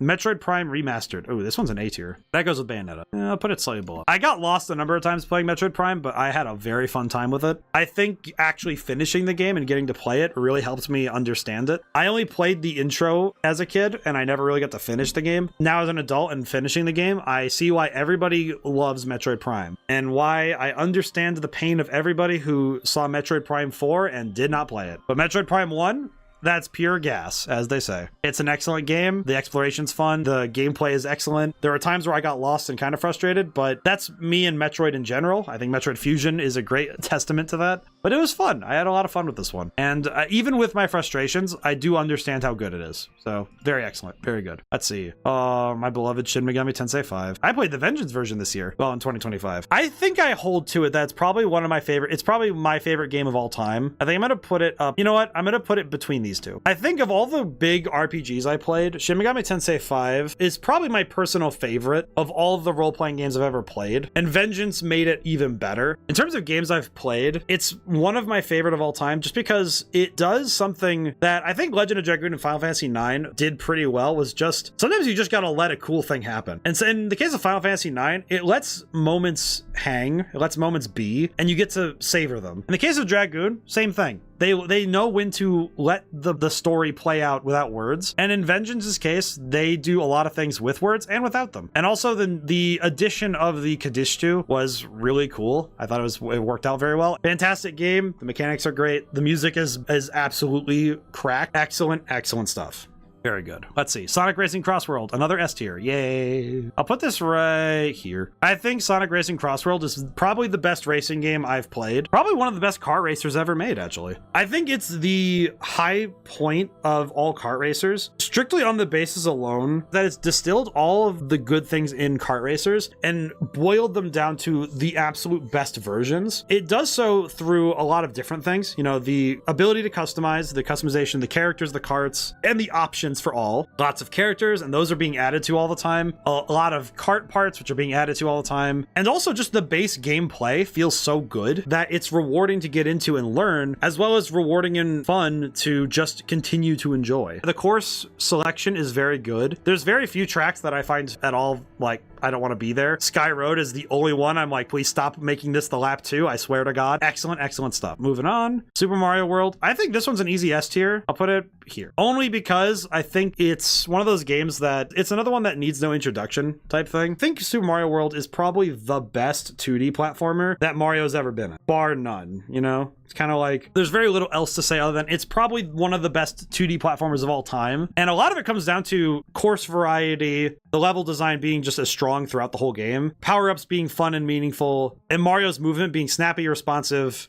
Excellent. And again, it's another one of those things where the character and the levels work hand in hand to make excellent gameplay. Excellent stuff. Oh, hey, Castlevania. This one we played in October this year because I wanted to play something spooky, but not too spooky. I think this one can go right up next to Golden Sun. You know, Choo Choo Charles can still be king, but I think Castlevania is Lord. I think only because it's available in many places, but Castlevania as a game is very hard. And for some people, they will probably get through the first few levels and then start hitting their head with the controller. It is one that requires patience and time, and you really have to learn the game. And I died a number of times to very stupid stuff. Still a very fun game. I think the vibes are immaculate. The aesthetic is very fun. NES graphics are very fun to analyze and investigate because they're very cool. And while the game has some gameplay issues that are a bit hard to ignore, I think the fast gravity your character has, where you just drop suddenly, can be jarring and hard to handle. It is still really fun to mess with. I recommend it. Check it out. My Friendly Neighborhood. I'm putting you in the high A tier. Even above my, here's the thing, even above some of the games I hold very beloved, I think My Friendly Neighborhood needs to go up here. And I would say strictly because My Friendly Neighborhood, the devs love what they made. They absolutely put their heart and soul into making something fun and exciting and interesting. And more importantly, it's something that it has its inspirations on its sleeve. You know, it's very much a Resident Evil style game, and it loves, you know, children's TV. And it put the two together, and it made some at times quite perturbing, and most of the time a charming experience. There are some times where it gets scary, but I think for the most part, the game being just fun fun, let it really rock. It let it do so many good things with itself, and it's such a fun game. And on the replay, where you have all the various cheat codes and the unlockables the game allows, you could do some fun stuff with it. Additional modes, the free cam mode that lets you see the secrets the devs left. It's just an excellent game. I love it. Absolutely would recommend it to anybody, even people who aren't fans of horror, because I think it'd be a great game to get people to, like, you know, put their toes in the water, as it were. It's a gentle amount of horror. Obviously, they give you some fun weapons to mess with, and I think also the aesthetic of the game lends itself well to allowing itself to be scary when it wants to be. Good stuff, game. Captain Skyhawk. Oh, we played this one early in the year. This one's going right up here with, I think it goes up here with these three. I think it goes up with Donkey Kong and Super Mario Land. Captain Skyhawk is such a freaking cool NES game. The graphics they put in for making the jet, the sheer detail in that jet's movement is so cool, and the graphics are really well done. It does some really cool projection to make the 3D effect, and it's a really well made game. And the gameplay is fun. It's snappy. I was able to finish it in a couple hours. It's really good. I had a lot of fun with this one. I recommend it. Let's see. Voice of Cards. This is the last game in the trilogy that we play. It's going right up here. Right up with Look Outside. Voice of Cards, The Beasts of Burden. It's interesting because it's such a wonderful game. It ends on such a ambiguous and beautifully touching note, and at the same time, it is also just such an insane journey. This one was published by Yoko Taro, the man who led the development on Nier Automata, and you can tell with all three games, and with all three in the rear view, I honestly can say that all three Voice of Cards games are absolute bangers. You should check them out if you can. They're fantastic role-playing games. The aesthetic of playing a tabletop game with a DM, as it were, is really cool. It's a very physical game, and I think that really works for it in its favor, and I think that's really cool. Let's see. Anything else about it? I think it's just excellent. You should check it out. Music is beautiful. The characters are endearing and heartfelt. And I think in particular, The Beasts of Burden is probably the one that I think it actually does emotionally resonate the most for everybody. It is a very touching game. I hope everybody gets the chance to see this one. Let's see. Oh yeah, we're into the end game now. Fuga, Melodies of Steel, another S tier. I think this one goes right up here with Final Fantasy IX. I'm gonna grab Fuga 2 as well. All right, Fuga 2 is gonna be much like, I'm gonna put this up here. I'm gonna put both of them together because we just need to do this together. Fuga, Melodies of Steel is probably one of the best role-playing games I've ever played. Shin Megami Tensei 5 is probably my favorite, and Final Fantasy IX and Legend of Dragoon are up there in the best. I think Fuga, Melodies of Steel 1 and 2. I would say 1, the reason why Fuga 2 is in A is because you need to play 1 to get 2, but I think this needs to be down here instead. There we go. That's better.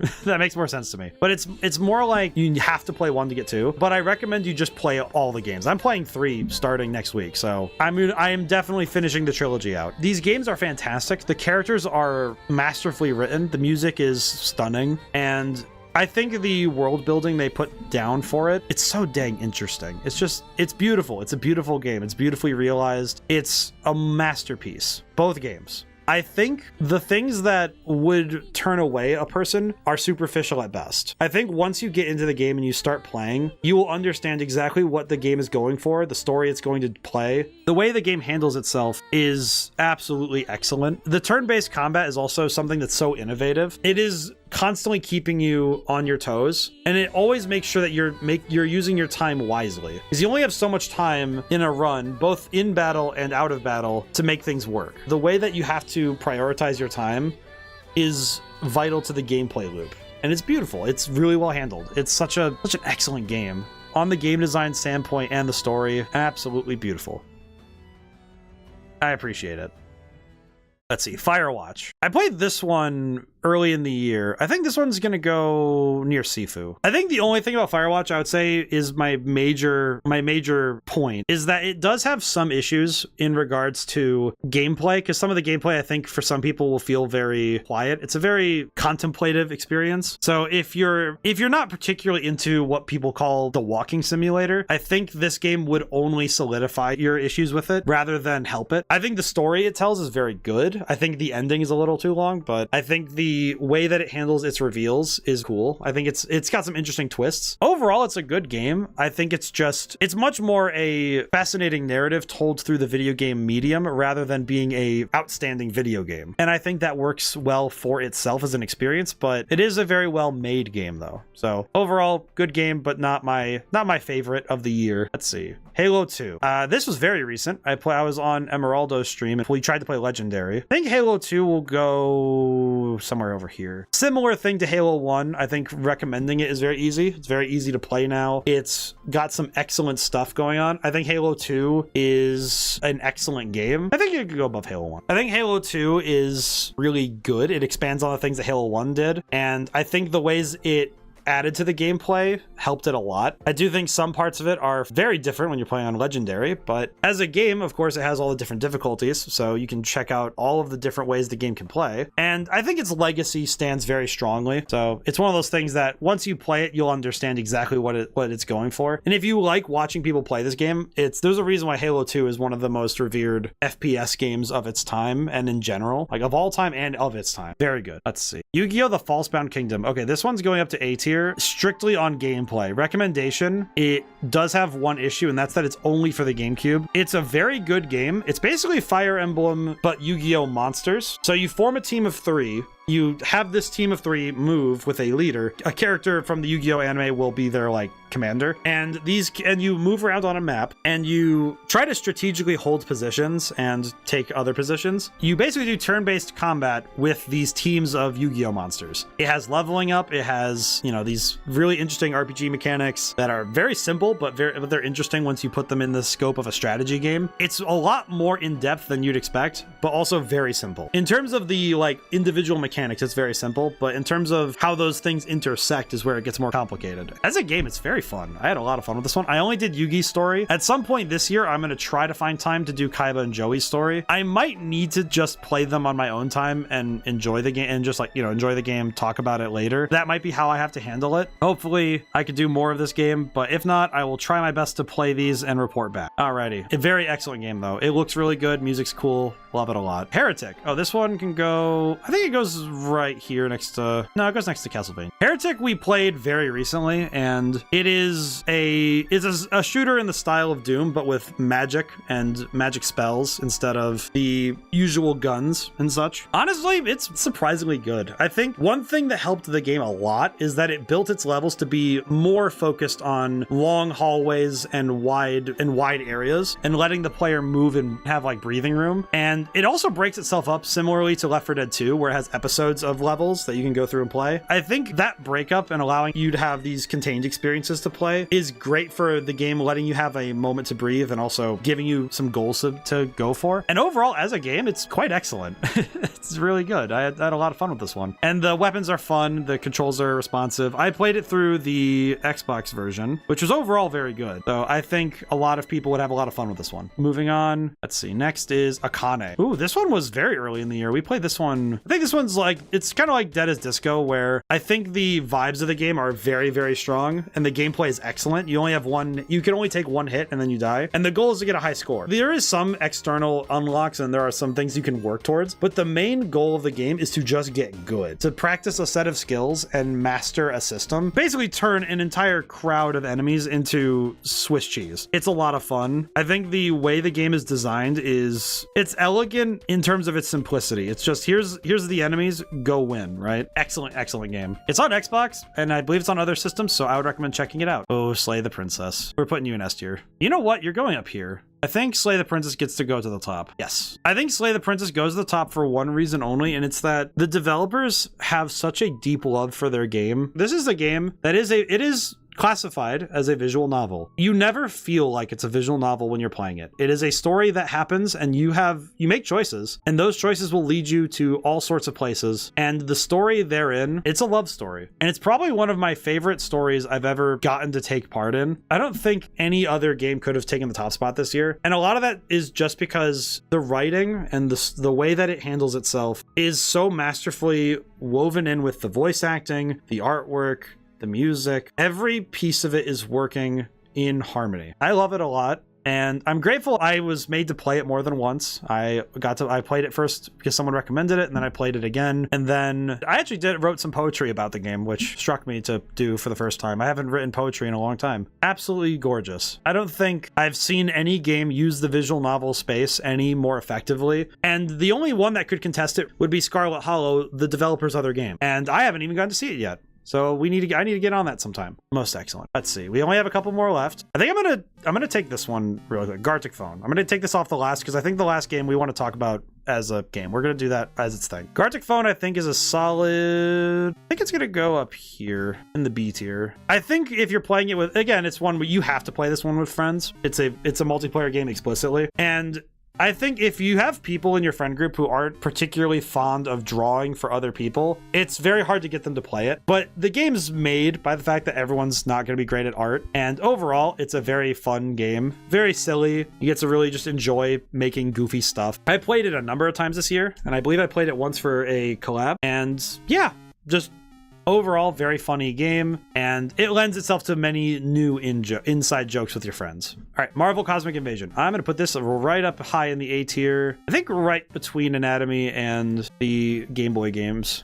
Oh, the Nintendo triage. I think Marvel Cosmic Invasion is a very, very good beat 'em up. It's probably one of the best ones I've seen in a while, and it also does a lot of very cool stuff. It does some things with its art style that I thought was... I remember stopping going, whoa, a bunch of times while playing, and that was a rather nice experience to have, you know, where it's just, I'm going to really enjoy this game and what it's doing. And its art style, great. The music is pretty good. I thought it was a little bit buried in the background under the sound design, the sound effects and all that. Overall, I think the game did a very good job of just giving you a Saturday morning cartoon feeling. It never weighed itself down with too much story. It really was going for a Saturday morning cartoon, beat up the bad guy type feeling. It delivered on that exactly. And there's a lot of unlockables. There's other stuff you can do, challenges. Very easy to play this game more than a couple times through. Excellent. Very good. Sonic Adventure 2 Battle. We played this for my birthday, and it is going to go in the A tier. I'm going to put it right below Cosmic Invasion. I played it on the GameCube, and replaying the GameCube version, it's funny, I relearned how hard it is to play games on their native hardware sometimes, because sometimes the native hardware has peculiarities that you can only find on the old and the original space. Because playing a game, you could get this one on Xbox and PlayStation pretty easily now. It really does feel like the game itself has changed when you've put it onto other systems. So taking it back to its original hardware can feel very odd, because there are minute differences between those versions that actually do change the game entirely in these little ways that end up... It's sort of like the Ship of Theseus, where it's like you change enough little things about something, it's suddenly something very different, not by any fault of its own, but just because it existing as it did is now a fixed point in time, and then when you go back from the original, from like the new versions, it's a very different feeling. Still a great game though, and you can play it through a lot of different means now, so I recommend checking it out. It's a piece of history, like Sonic history, that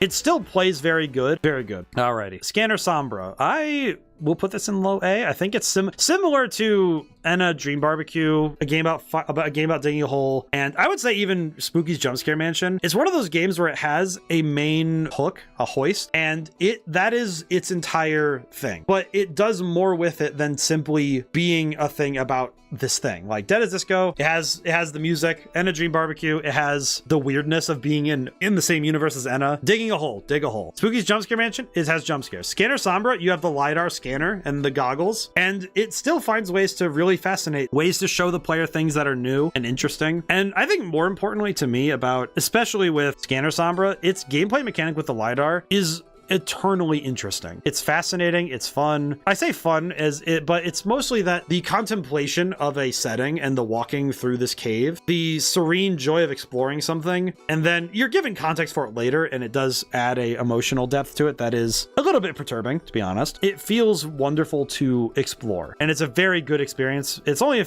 2 hours, as I recall. I recommend everybody check it out. It's a really great game. I think those who really like a game that has a lot to explore, but not so much that you get, too bogged down in it, it will deliver every time. And I think the little moments really add to it. We're in the end game now. Silent Hill F. You know what? As much as I had frustrations with this game, I think it goes in A tier. think it's going to go right next to Enna. Silent Hill F is a fascinating title for me because it's one of the few times I've played a Silent Hill game close to its release. And by few times, I mean the only time. I didn't get to play Silent Hill 2 Remake. I got to play the original while the remake was being talked about. It was really good. I love Silent Hill 2, but Silent Hill F is different. And honestly, as a game, it is so out there. It is very bizarre, but as a story, its storytelling is compelling and interesting. And it does require multiple playthroughs to really understand it, but it is an excellently made game. It is a little bit gross at times, but not nearly as like disturbing or frankly gory as other games. Its violence is not without reason, I guess would be the way I'd put it. Like the way that it handles its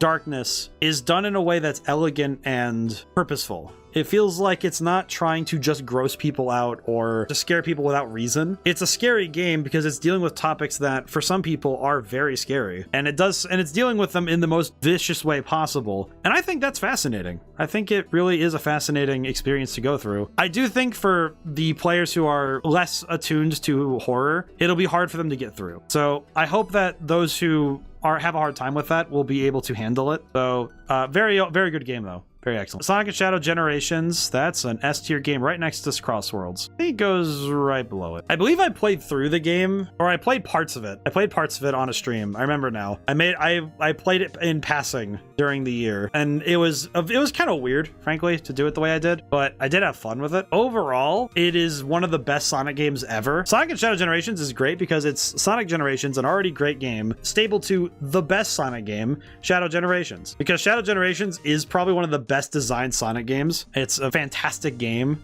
Music is outstanding, and the way that it plays specifically, both games, is just beautiful. Excellent. Very good. Okay, this one's one I have to explain. So there was a stream I did where I played all 4 games in a collection called Haunted Cities Volume 4, which is made by Kitty Horror Show, the same one who made Anatomy. I'm gonna put this right up above Anatomy because I think as a collection of experiences, playing through Haunted Cities is a very surreal experience. It's sort of like opening someone's dream diary and getting to experience those dreams firsthand inside your own mind. And that in and of itself is very fascinating. And it offered a lot of interesting insights both to horror and to the feelings that a dream can have. Exclusion Zone is the most contemplative. It's very fascinating. Tenement is probably the most it's most opaque, but it's also slow burn by comparison. It's a very cool game. It's a very interesting experience. Grandmother's Garden is probably the scariest of the bunch. Well,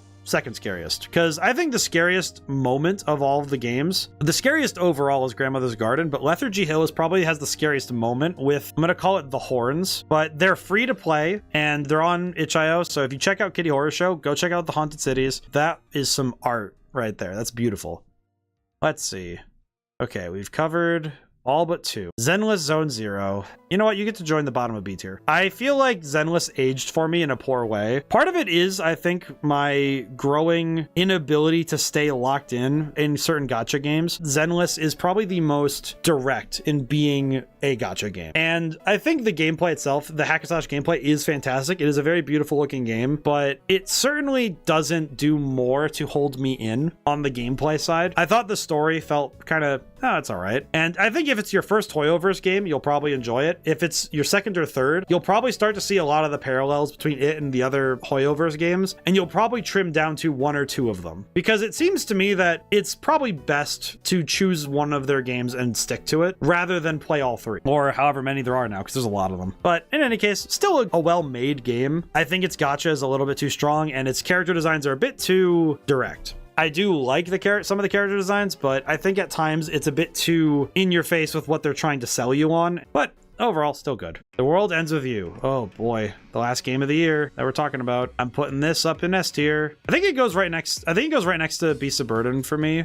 Yeah, it goes right here. I think The World Ends With You. We played so many good role-playing games, and most of them are in S tier. So many of them are in S tier. I think this year we played a lot of longer games, which I think affected how many I could get to. But it also turned out that I played a lot of games that required me to stop, breathe, and give the experience all it needed. There are still things I missed. I missed the entire Choco questline in Final Fantasy IX. I missed doing the secret bosses in Vengeance. I missed Faust in Legend of Dragoon. There are still some like certain paths in Slay the Princess I missed. Overall, I played a lot of games that required me to stop breathe, and think. The World Ends With You is basically, you need to stop, breathe, and think, and then sprint. And that's how the combat feels. I played the Switch version of The World Ends With You, the final remix, and this S tier list of role-playing games is probably a collection of some of the best role-playing games I've ever played. And The World Ends With You is no exception to this rule. It's excellent. Its music, beautiful. The gameplay is outstanding. The characters are so well written. I thought the story was really, really well handled. And it feels a bit like, because it's following the tenets of manga, where a character-driven drama and a character-driven story is, I think, far more interesting than a plot-driven one. It's actually the same reason why other games up here are so well done. Actually, even heck, every single game in the S tier is because of that, except for Slay the Spire, but that's because it's world-focused and it handles itself in a very different way that makes it excellent. But even then, it's still character-focused because you're the character. You're the one deciding to face the spire. And in the case of all these other games, the stories only happen because the characters are the ones making decisions and have agency, and the plot isn't forcing them to do things. It's that characters are making moves. I guess Slay the Spire and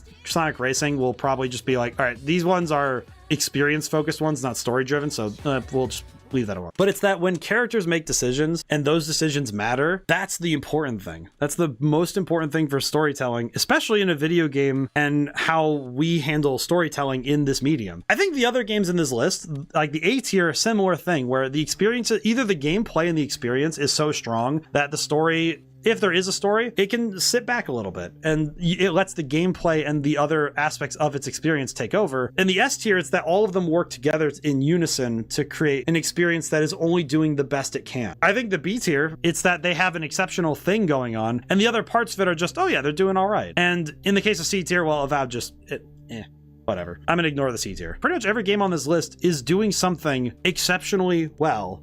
And there are other parts of it that maybe don't do it as well, and that can sometimes be noticeable. But overall, all of these games are really good. It's just that for some people, they won't land the same way. All of these games have something special to them. And I think overall, it's that there's a human heart behind them that wanted to bring a story to life. And not just one, but in many of these cases, there was a team behind it. Some of these, they are individuals. We have exceptional individuals that we can point out and name, and there are teams behind these games, some of these games. Overall, it's that collections of people wanted to make something beautiful and did.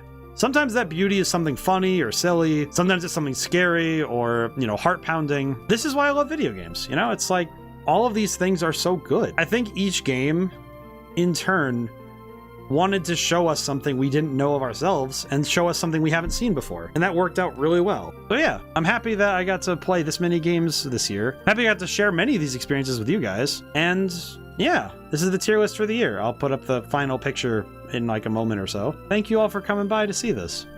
Thank you to everyone who came by to all the streams or the videos, to those who played Madman's Dice or Red Genie, to those who got to share the experiences with me. Thank you. Now and whenever I see you guys next, goodbye for now and thank you so much. I'll see you soon.